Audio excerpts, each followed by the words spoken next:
So if you don't know already, YouTube is going through tens of millions of videos from what I've heard and from what other YouTubers have told me and what I've been seeing on YouTube.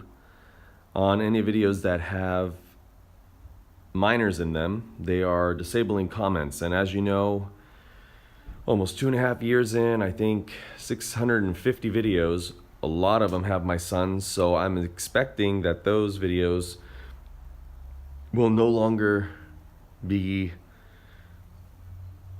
utilizing the comment section. There'll probably be comments disabled, and most likely, because I love having my son with me on my YouTube channel, any future videos with my son will most likely have the comments disabled.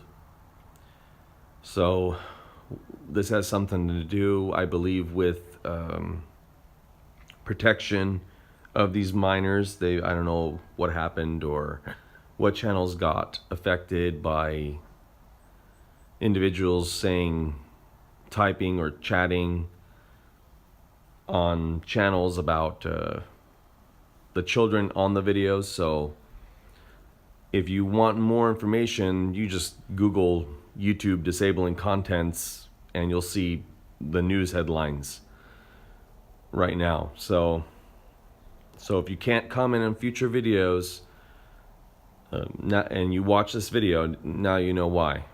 All right, everyone. Let's see what happens. Happy gardening. Bye.